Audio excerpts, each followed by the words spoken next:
Good evening friends, शुभ संध्या। मैं विपुल, आपका दोस्त, आपका सहयोगी, आपका व्यवसायिक सलाहकार। आज आपके सामने लेकर आया हूं इनकम टैक्स लॉ का ओवरव्यू, जिसमें हम इनकम टैक्स लॉ के बारे में बताएंगे कि इनकम टैक्स लॉ क्या होता है, इनकम टैक्स लॉ के अंदर हमें क्या क्या स्टडी करना होता है, और जो एक्ट है, रूल्स है, नोटिफिकेशन, सर्कुलर और केस लॉ का क्या इंपॉर्टेंस है इनकम टैक्स लॉ स्टडी करने में।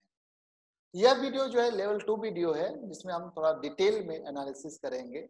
और ये वीडियो जो प्रोफेशनल्स हैं, जो ऑलरेडी इनकम टैक्स लॉ पढ़ चुके हैं, CA, CA, CMA law professional, और स्टूडेंट जो एग्जाम में अपेयर होने वाले हैं, उनके लिए काफी बेनिफिशियल वीडियो है। तो आइए हम इस वीडियो को देखते हैं, इनकम टैक्स लॉ का ओवरव्यू करते हैं कि इनकम टैक्स लॉ क्या क्या है, और ये इस लॉ का जो पावर ये लेवी है कलेक्ट करने का, वो कहाँ से आता है, और इस लॉ के अंदर कौन सा एक्ट है, क्या रूल्स है, केस लॉ का क्या इंपॉर्टेंस होता है इस लॉ को स्टडी करने में। तो आइए चलिए हम लोग देखते हैं, स्टार्ट करते हैं।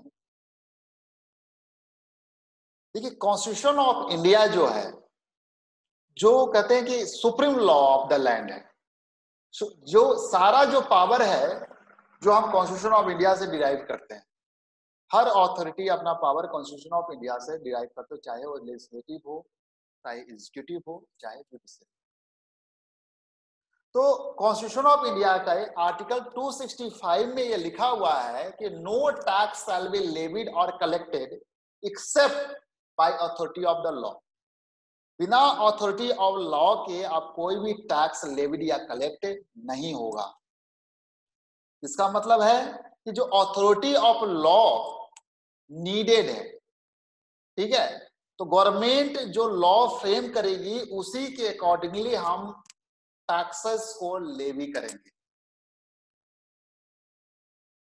That means authority of the law. The Constitution of India gives a power of levy to collect taxes, direct or indirect, to central or state government.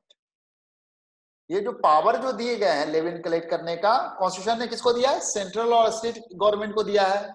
और पार्लियामेंट और स्टेट लेजिस्लेचर जो है, जो लॉ बनाती है, जो हमारे जो आर्टिकल्स में दिए गए हैं, उस आर्टिकल के अंदर जो शेड्यूल्स दिए गए हैं, जैसे कि हम देखेंगे आर्टिकल 246 देखेंगे। 246 में क्या है? 246 में 3 शेड्यूल्स दिए गए हैं। इसके 7 शेड्यूल है। 7 शेड्यूल में 3 शेड्यूल दिए गए हैं, यूनियन लिस्ट, स्टेट लिस्ट और कंकरेंट लिस्ट। यूनियन लिस्ट में क्या होता है? यूनियन के पास पावर, एक्सक्लूसिव पावर होता है पार्लियामेंट के पास लॉ बनाने का। स्टेट लिस्ट में स्टेट के पास, स्टेट लेजिस्लेचर के पास एक्सक्लूसिव पावर होता है लॉ बनाने का। और कंकरेंट लिस्ट में बोथ पार्लियामेंट और स्टेट लेजिस्लेचर के पास पावर होता है लॉ बनाने का। तो जो पार्लियामेंट और स्टेट लेजिस्लेचर है, जो लॉ बनाती है, जो हमारे जो ये जो लिस्ट है, ये जो तीनों लिस्ट जो है 7 schedules of the constitution of India में दिया हुआ है। तो इस लिस्ट में पावर बनाने का मतलब लॉ बनाने का जो एम्पावरमेंट है, वो पार्लियामेंट और स्टेट लेजिस्लेचर के पास। तो अब देखते हैं कि जो यहाँ पर 3 जो लिस्ट है दिए हुए, यूनियन, स्टेट और कॉन्करेंट लिस्ट। तो इसमें जो लिस्ट 1 है, जो यूनियन लिस्ट है, जहां पर पार्लियामेंट के पास एक्सक्लूसिव पावर होता है लॉ बनाने का, जो matter contain in the union list है। तो इसके अंदर जो एक है entry number 82 of the union list, ठीक है। जो इसके अंदर दिया हुआ है कि constitution of India has given power to the parliament to make law on the taxes on income other than agriculture। तो इनकम टैक्स पर जो लॉ बनाने का जो पावर है पार्लियामेंट के पास है। ये जो इनकम टैक्स है, देखिए 2 तरह के टैक्सेस होते हैं, डायरेक्ट टैक्स, इनडायरेक्ट टैक्स। तो इनकम टैक्स जो है, जो डायरेक्ट टैक्स है और मोस्ट सिग्निफिकेंट डायरेक्ट टैक्सेस है, ठीक है। मेजर कलेक्शन जो रेवेन्यू का होता है हमारे गवर्नमेंट के पास, वो डायरेक्ट टैक्सेस से होते हैं यहाँ पे। तो डायरेक्ट टैक्स में इनकम टैक्स हमारा मेजर सिग्निफिकेंट पार्ट होता है। और ये जो इनकम टैक्स हम जो देख रहे हैं, तो ये इनकम टैक्स जो है हम कैसे लेवी करते हैं? तो ये हम इनकम टैक्स करते हैं टोटल इनकम, जो प्रीवियस ईयर्स का एवरी पर्सन जो है, उसका जो टोटल इनकम है प्रीवियस ईयर्स में, उस पर हम टैक्सेस को लेवी करते हैं, इनकम टैक्स को लेवी करते हैं। ए पर्सन मतलब individual, HUF, AOP, BOI, firm, company जो है पर्सन के डिफिनेशन में आते हैं। तो इस पर जो इनकम टैक्स का जो लेवी जो किया जाता है, total income of the previous years of every person, उस पर ये लेवी किया जाता है। तो आइए अब हम लोग देखते हैं कि ये जो इनकम टैक्स लॉ है उसमें के में कंपोनेंट्स क्या क्या है, कि हमें अगर इनकम टैक्स लॉ अगर स्टडी करना है तो हमें क्या क्या पढ़ना चाहिए इनकम टैक्स लॉ में, तो ये कैसे समझना चाहिए इनकम टैक्स लॉ को, क्या रेट अप्लाई करना चाहिए, क्या टैक्सेस का रेट होगा, क्या TDS का रेट होगा और किस रेट से हम अप्लाई करेंगे। तो ये सब सारी बातें हम आइए देखते हैं कंपोनेंट्स में। तो कंपोनेंट्स ऑफ इनकम टैक्स में आप जैसा कि देख रहे हैं कि इनकम टैक्स में हम इनकम टैक्स एक्ट और जो एनुअल फाइनेंस एक्ट जो एवरी ईयर जो फाइनेंस एक्ट आते हैं वो, income tax rules, circular, notification और legal decision of the court, जो ये हम इनकम टैक्स लॉ के अंदर हम देखेंगे इसका क्या इम्पैक्ट है, सर्कुलर नोटिफिकेशन का क्या इम्पैक्ट होता है, कौन इम्पावर होता है, किसके पास पावर होता है इसको बनाने का, फाइनेंस एक्ट क्या होता है, इसको कैसे समझे, फाइनेंस एक्ट को कैसे रेट अप्लाई करना सीखे हम फाइनेंस एक्ट से। तो आइए हम इन बातों को देखते शुरू करते हैं। जैसा कि हम देखते हैं कि इनकम टैक्स एक्ट, तो ये नाम है इनकम टैक्स एक्ट 1961। ये जो इनकम टैक्स एक्ट 1961 जो है, तो इनकम टैक्स जो लेवी करने का जो पावर दिया गया है वो ये गवर्न होता है इनकम टैक्स एक्ट 1961, मतलब इसके लिए स्पेसिफिक लॉ है इनकम टैक्स एक्ट 1961। ये इनकम टैक्स एक्ट जो है 1 अप्रैल 1962 को इफेक्ट में आया और इसमें जो सेक्शन है, सेक्शन 1 से लेकर 298 सेक्शन तक है इसमें, और इसमें 14 स्केड्यूल्स हैं, 14 स्केड्यूल और 298 सेक्शन है इसमें। और ये जो हर साल जो है एवरी ईयर ये इसमें चेंजेस होते हैं और कुछ डिलीशन भी होते रहते हैं। एनुअल फाइनेंस एक्ट जब आता है हमारा तो उसके थ्रू चेंजेस होते रहते हैं। इसके अलावा टैक्सेशन लॉ अमेंडमेंट एक्ट आते हैं, उसके थ्रू भी चेंजेस होते हैं। तो ये हमने इनकम टैक्स एक्ट के बारे में देखा। अब देखते हैं फाइनेंस एक्ट। तो फाइनेंस एवरी ईयर क्या होता है कि फाइनेंस मिनिस्टर जो होते हैं, जो फाइनेंस बिल जो है पार्लियामेंट बजट सेशन में इंट्रोड्यूस करते हैं, और जब ये फाइनेंस बिल दोनों हाउस से, लोकसभा और राज्यसभा से पास हो जाता है तो प्रेसिडेंट का एसेंट लगता है इस पे, और तब जाके ये फाइनेंस एक्ट बनता है। तो हर साल जो अमेंडमेंट जो होते हैं एवरी साल इनकम टैक्स में एक्ट में एंड अदर टैक्स लॉ जो है, तो उसमें फाइनेंस एक्ट के थ्रू होते हैं। इनकम टैक्स में इवन डायरेक्ट टैक्स व इनडायरेक्ट टैक्स GST वगैरह में सब में अमेंडमेंट फाइनेंस एक्ट के थ्रू होते हैं। आइए हम देखते हैं फाइनेंस एक्ट को हम कैसे रीड करें इसको। देखिए फाइनेंस एक्ट का जब भी आता है तब आप देखिएगा फाइनेंस एक्ट में, मैं आगे की वीडियो में इसको कवर भी करूंगा, सिखाऊंगा कि कैसे फाइनेंस एक्ट को समझते हैं, कैसे फाइनेंस एक्ट को। तो फाइनेंस एक्ट के जो फर्स्ट शेड्यूल होते हैं उसमें 4 पार्ट होते हैं जिसमें रेट ऑफ टैक्सेस दिया रहता है। तो फाइनेंस एक्ट के फर्स्ट शेड्यूल देखेंगे उसमें 4 पार्ट हैं जिसमें रेट रहते हैं। पार्ट 1 जब आप देखेंगे तो पार्ट 1 में जो है फर्स्ट शेड्यूल में, उसमें रेट ऑफ टैक्स जो होता है, जो करेंट असेसमेंट ईयर के लिए जो अप्लीकेबल है वो रेट दिया रहता है कि करेंट असेसमेंट ईयर में कौन सा रेट अप्लाई होगा। जैसे कि अभी फाइनेंस एक्ट 2020 आया, तो अब ये जो करेंट असेसमेंट ईयर है उसमें कौन सा रेट अप्लाई होगा वो फर्स्ट पार्ट में लिखा हुआ है। इसके अलावा पार्ट 2 जब आएंगे तो पार्ट 2 में आपको दिया जाएगा TDS का रेट दिया जाएगा, करेंट फाइनेंशियल ईयर का TDS का रेट क्या होगा। अभी तो जैसा कि आपने देखा होगा कि कोरोना एपिडेमिक को लेके मतलब अभी जो TDS का जितने भी रेट है सो 25% रिड्यूस कर दिया गया 31 मार्च 2021 तक।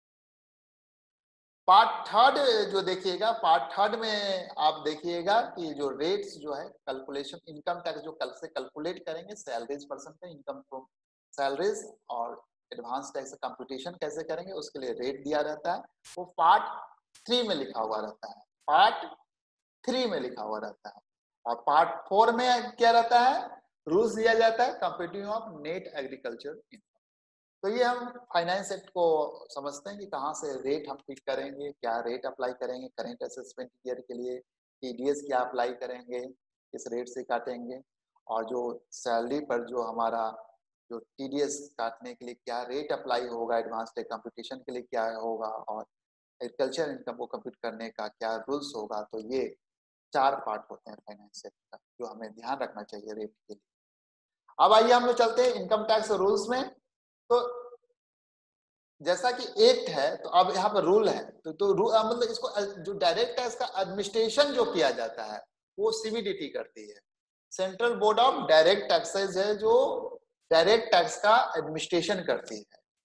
ये सीबीडीटी जो है वो रूल्स भी बनाती है for the carrying of the purpose of the act. कैसे एक्ट कैरी ऑन होगा, कैसे इंप्लीमेंट करेंगे, तो उसके लिए वो रूल बनाती है सीबीडीटी। तो इनकम टैक्स एक्ट जो 1961 है, उसका प्रॉपर एडमिनिस्ट्रेशन के लिए सीबीडीटी रूल्स फॉर्म करती है टाइम टू टाइम, और इसको जो कलेक्टिवली जो सारे रूल्स आते हैं उसको कहते हैं इनकम टैक्स रूल 1962, उसमें अमेंडमेंट आता है इनकम टैक्स रूल्स 1962। तो हमें इनकम टैक्स लॉ पढ़ने के लिए रूल्स को पढ़ना बहुत जरूरी है, क्योंकि इनकम टैक्स में जगह जगह आप देखिए जैसे कि पैन नंबर, तो every person required to obtain PAN number, ठीक है, एज पर प्रिस्क्राइब रूल्स। तो रूल्स में आपको दिया है कौन एलिजिबल है पैन के लिए अप्लाई करने के लिए, कौन सा फॉर्म अप्लाई होगा, और उसके रूल्स हैं, ठीक है, क्लास स्पेसिफाइड क्लासेस और पर्सन, तो सारे रूल्स में मेंशन हो जाते हैं। तो बहुत सी चीजें आप जो आप देखेंगे प्रोसीजर पार्ट जो है एडमिनिस्ट्रेशन कैसे होगा एक्ट का, तो आपको रूल्स में उसका मेंशन होता है। तो रूल्स को आपको पढ़ना जरूरी है इनकम टैक्स लॉ को समझने के लिए। अब आइए हम लोग देखते हैं सर्कुलर एंड नोटिफिकेशन। तो सर्कुलर क्या होता है, तो सर्कुलर का मतलब होता है जो सीबीडीटी जो टाइम टू टाइम इशू करते रहती है, कोई स्पेसिफिक प्रॉब्लम्स हो गया और उसमें डॉट उसके डॉट को क्लेरिफाई करने के लिए वो इशू करते रहते हैं। जैसे कि आप देख रहे हो कि कोरोना के चलते उन्होंने बहुत सा सर्कुलर निकाला, ठीक है, जिसमें क्लेरिफाई किया उन्होंने कि कब डेट एक्सटेंड होगा, ये होगा, ठीक है। तो अगर कोई प्रॉब्लम हो आती है तो उसको स्पेसिफाई करने मतलब उसको डिटेल करने के लिए, क्लैरिफिकेशन देने के लिए वो क्लैरिफिकेशन इशू करती है अंडर द मतलब स्कोप और प्रोविजन ऑफ द एक्ट को बताने के लिए। ये जो सर्कुलर जो इशू होते हैं जो ऑफिसर्स और एसएससी के लिए गाइडेंस के रूप में, यहाँ आपको ऐसे करना चाहिए, दैट इज द गाइडेंस। अब डिपार्टमेंट जो कि सर्कुलर सीबीडीटी इशू करती है, तो डिपार्टमेंट जो है सर्कुलर से बाउंड है, वो मैंडेटरी बाउंड है, ठीक है, लेकिन जो एसएससी है वो बाउंड नहीं होता सर्कुलर से। तो अगर उसके लिए बेनिफिशियल है तो उसका एडवांटेज लेगा, अगर नहीं है तो उसका एडवांटेज वो नहीं लेगा। Beneficial circular is beneficial to SSC, then take advantage of the circular. आइए अब हम देखते हैं नोटिफिकेशन। ये जो नोटिफिकेशन है जो सेंट्रल गवर्नमेंट इशू करती है किसी प्रोविजन के जो है एक्ट का, उसको इफेक्ट में लाने के लिए, फिर नोटिफिकेशन के थ्रू। जैसे सपोज एक एग्जांपल लिखिए कि सेक्शन 10 क्लॉज 15 4H, ठीक है, इसमें अगर लिखा हुआ है कि interest payable by the public sector company in respect of the bond or debenture and subject to such condition as the central government may by notification in the official gazette as specified in this behalf would be exempt। तो bond और debenture interest जो qualify करेगा exemption का under section, तो specify करेगी central government through notification है, आप specify करेगी। इसके अलावा जो सीबीडीटी जो होता है मतलब also in power to make and amend the rules for the purpose of the act by issue of the notification। तो रूल्स को अमेंड भी करती है, मेक और अमेंड भी करते रहती है for the purpose of the act. जैसे कि मान लीजिए सेक्शन 35 CCD है, तो उसमें जो सीबीडीटी इम्पावर गाइडलाइन प्रिस्क्राइब करने के लिए इम्पावर है कि कौन सा स्किल डेवलपमेंट प्रोजेक्ट होगा उसको नोटिफाई करने के लिए वो गाइडलाइन इशू करेगी। इसके तहत सीबीडीटी ने 2013 में रूल्स फ्रेम किया, रूल्स 6AA, जिसमें उन्होंने guideline and condition for approval of the skill development project under section 35 CCD issue किया। तो रूल्स फ्रेम करती है और अमेंड भी करते रहती है उसको। अब आइए हम लोग देखते हैं केस लॉस। तो ये केस लॉ जो होता है, देखिए जब लॉ बनता है तो हम सब चीज उस समय उस सिनेरियो में हम सब चीज फ्यूचर में कैसे होगा, कैसे इम्प्लीमेंटेशन होगा, क्या प्रॉब्लम आएंगे, सब कुछ हम मतलब उसमें हम नहीं देख पाते। उससे उसके जो इंटरप्रिटेशन में उसमें प्रॉब्लम आते हैं, डिस्प्यूट होते हैं टैक्स डिपार्टमेंट और टैक्स पेयर के। तो इसमें केस लॉ बहुत इंपॉर्टेंट होते हैं। तो केस लॉ का स्टडी भी इंपॉर्टेंट है इनकम टैक्स लॉ के लिए, क्योंकि पार्लियामेंट जो है ना, उस सब कुछ उसके लिए पॉसिबल नहीं है कि सब कुछ देख सके और सारे पॉसिबल इशू है उसको ध्यान रख सके जब इंप्लीमेंट कर रही है उससे। तो जुडिशरी जो है, जो हमारे कोर्ट हैं, सुप्रीम कोर्ट, हाई कोर्ट, तो ये क्या करते हैं कि जो डिस्प्यूट होते हैं एसएससी एंड डिपार्टमेंट को, तो उस पर डिसीजन देते हैं वेरियस इश्यूज पे। जो सुप्रीम कोर्ट जो है अपेक्स कोर्ट होता है, और जो जो लॉ बना देता है सुप्रीम कोर्ट, तो उसको कहते हैं supreme court of the law is the law of the land. और जो हाई कोर्ट का जो डिसीजन आता है वो रिस्पेक्टिव स्टेट है जहां पर हाई कोर्ट का जुडिक्शन है उस पर एप्लीकेबल होता है। तो ये केस लॉ है। तो केस लॉ का भी काफी इम्पोर्टेंस है, क्योंकि लॉ में सारा प्रोविजन हम एक बार नहीं, फ्यूचर कैसे पॉसिबल इश्यूज क्या क्या आएंगे हम सारे नहीं जज कर पाते। तो बहुत से प्रोविजन हमें की जरूरत पड़ती है, तो उसमें जो डिस्प्यूट है तो उसको रिजॉल्व करती है कोर्ट करती है। और वो कोर्ट का जो सुप्रीम कोर्ट का अगर कोई केस डिसाइड कर दिया उसने, तो वो पूरे इंडिया पे अप्लाई हो जाएगा। इसी तरह रेस्पेक्टिव हाई कोर्ट ने कर दिया तो उस पर्टिकुलर स्टेट पर ये अप्लाई हो जाएगा। तो हम लोगों ने ब्रीफ में देखा ये components of income tax law, ये इनकम टैक्स लॉ का ओवरव्यू देखा, जिसमें हमने देखा constitutional provision section article 265, article 246, list 1 union list, जिसमें एंट्री नंबर 82 में पार्लियामेंट के पास पावर है इनकम टैक्स लॉ पे लॉ बनाने का। इसके अलावा हमने इनकम टैक्स एक्ट देखा, फाइनेंस एक्ट देखा। हर साल आप देखते होंगे फाइनेंस एक्ट आते हैं, बजट में इंट्रोड्यूस करते हैं फाइनेंस मिनिस्टर उसको, और जब दोनों लोकसभा राज्यसभा उसको पास कर देते हैं तो प्रेसिडेंट के एसेंट के बाद वो फाइनेंस एक्ट बन जाता है। और इसमें जो रेट्स वगैरह सारे देखते हैं वो आप देखते होंगे, नए नए जो सेक्शन लाए जाते हैं, कुछ सेक्शन डिलीट किए जाते हैं, तो सब कुछ उसमें होते हैं उसके अंदर। इसके बाद हमने इनकम टैक्स रूल्स देखा जो एडमिनिस्ट्रेशन के लिए बनाए जाते हैं, और जो प्रोविजन कैसे अप्लाई होगा इसके लिए रूल्स बनाए जाते हैं। सर्कुलर नोटिफिकेशन देखा, सर्कुलर सीबीडीटी इशू करती है जो डिपार्टमेंट पर बाइंडिंग होती है, लेकिन एसएससी पर बाइंडिंग नहीं होती। अगर बेनिफिशियल है तो बेनिफिट आ सकता है। नोटिफिकेशन देखा, CBDT central government notification issue करती है जो एक्ट का इफेक्ट में लाने के लिए। इसके अलावा कोई लॉ बनाना है या फिर उसमें अमेंड करना है तो इसके लिए नोटिफिकेशन लाती है। केस लॉ का रेफरेंस देखा, जहाँ पर एक्ट में आपका पॉसिबल इशू कवर नहीं होता, तो अगर डिस्प्यूट होता है डिपार्टमेंट और एसएससी के बीच में, तो उसके रिजॉल्व जो करती है कोर्ट जुडिशरी करती है, सुप्रीम कोर्ट करता है।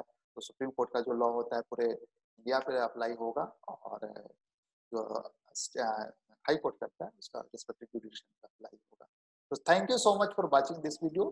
Thank you so much.